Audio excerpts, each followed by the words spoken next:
Hey guys, Veebat here with another V-Plays, taking a look at the MiG-9 Tier 9 Russian altitude fighter. We've been waiting a while to get to an aircraft that actually had some jet engines on this line, and here we are.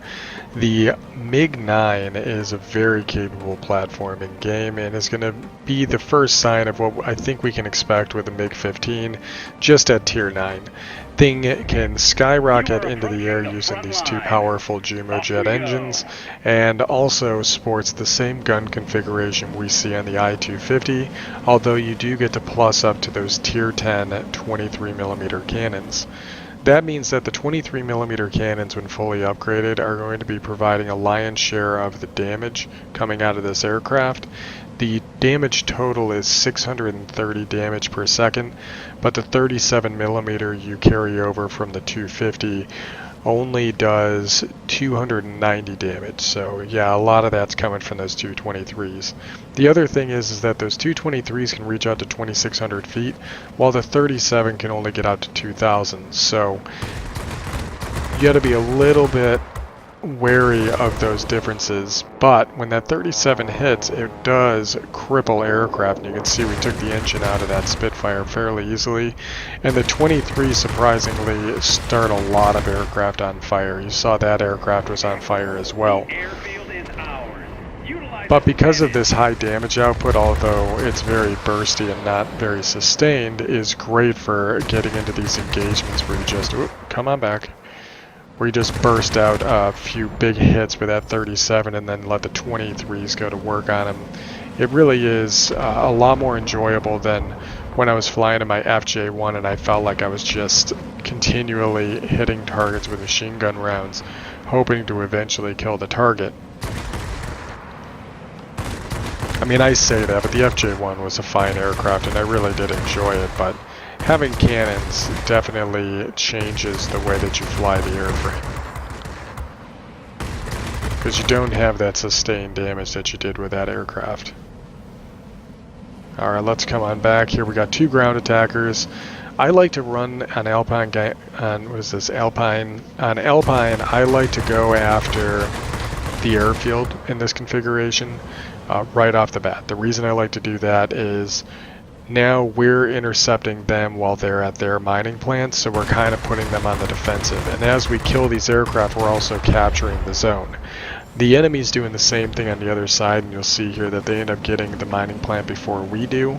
But it's a solid tactic, and just because they were more successful at it at the beginning doesn't mean that we're not going to have a good match here. Now, if I would have killed that guy in this zone instead of being anxious for the kill, we probably would have captured this right now, and we would have only been behind just by a little bit. But in the meantime, I think it's time to try and find another target over this zone. But that's when I realized very quickly that the F6U over here is chasing down my P228, and decide that it's a good idea to help my ally out, because more guns or more targets on the battlefield is better for me.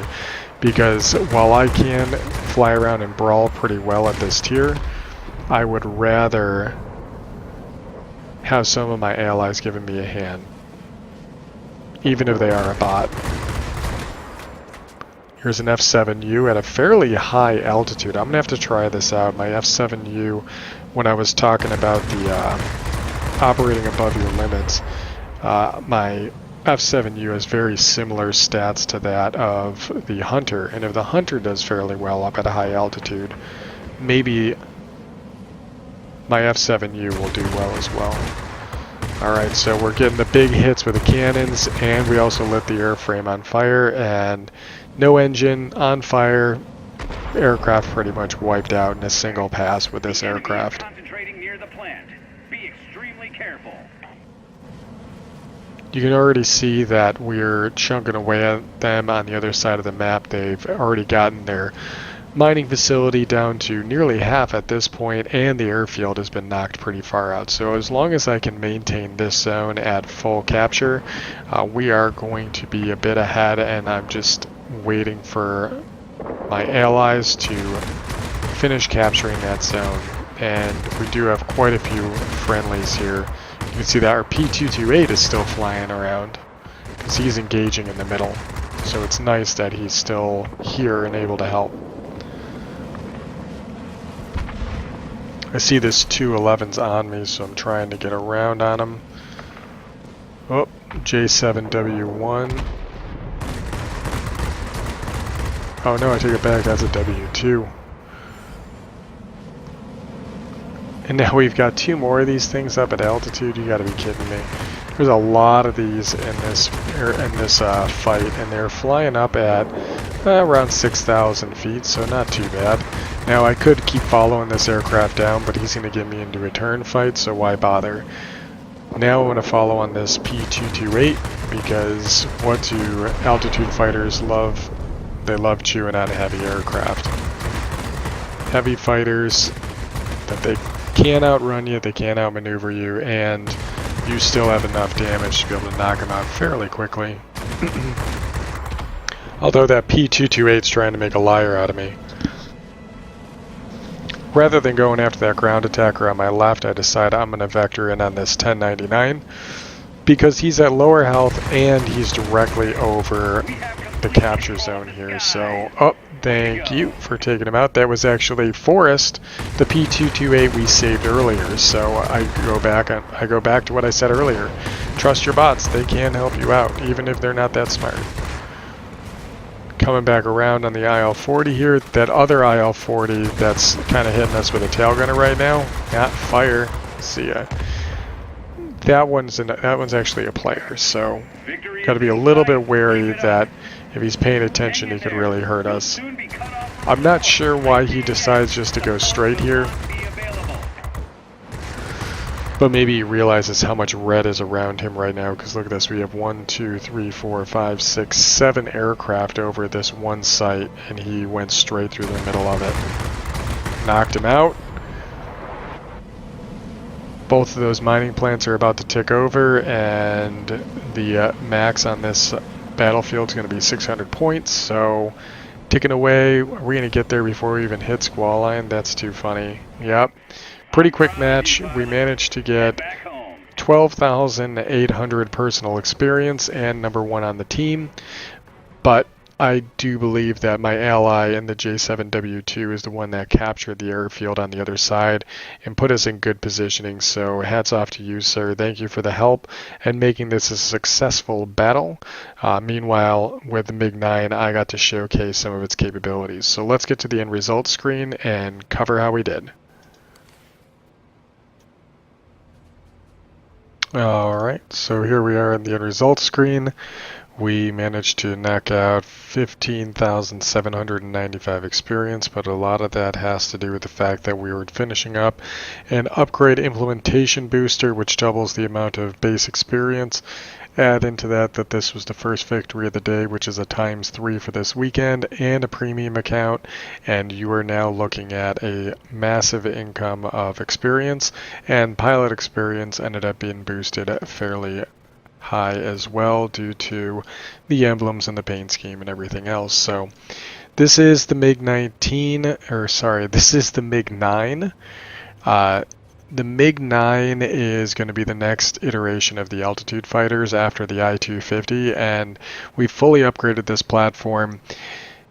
You can't upgrade the base gun. The base gun is the same gun you get from the I-250 that's hub mounted. This one's going to be mounted in the nose, and it's a lot more prominent when you look at the aircraft in its original form as the I-300 based on the airframe here. But in the I-308 variant, they end up making these cannons flush with the engine cowling, and we already upgraded the engine, which is a pretty decent boost of 551 foot-pounds. So this thing just skyrockets into the air. It reminds me a lot of when I started flying the FJ1, just with a lot more oomph to the guns. Now, it does have 2 different types of guns. It has 23mm and it has these 37s. The 23s reach out and touch people a little bit further than the 37 does. So I've actually redone my key bindings, so my left mouse button still fires everything, but the E key will fire just the secondary group, which is the next highest caliber guns. So it'll be the 23 millimeter cannons, and since those reach out a little bit further, I kind of use those while I'm at range, kind of getting those ranging shots, and then when I get right behind the enemy, that's when I start hitting the left trigger or the left mouse button and just laying out those 37s in order to chunk away a lot of health all at one time. But the 23s are no slouches either, because combined you are going to end up getting 630 damage a second, and only 290 of that comes from the 37. So the 23s combined actually do more damage when you fully upgrade them. Here's another bonus. You'll note these fully upgraded 23s, the list of compatible airframes, of course the MiG-15, the Yak-30, and the LA-15 because they're tier 10s, but the IL-40s on here. So when I did the IL-40 video, I mentioned that these are the same guns, so those will carry over, or you'll unlock them here for all these other airframes, the Yak-15 and the Yak-19 as well. So a lot of aircraft use this 23 millimeter gun, so it's good to get this thing fully unlocked, and you have to anyways in order to get to the MiG-15. We have made good progress on the airframe. Obviously we're fully upgraded and 32,000 in the bank so far, so we're really motoring along. I am excited for the MiG-15. I will most likely be getting rid of this platform, not because I think it's a bad platform, but I want the MiG-15. That's the aircraft, that's the reason I have done this entire line, was just to get the MiG-15 because it is a very iconic aircraft and I wanted to pair it with my F-86 Sabre. But that wraps it up. I hope you guys enjoyed today's video and I'll catch you on the next one.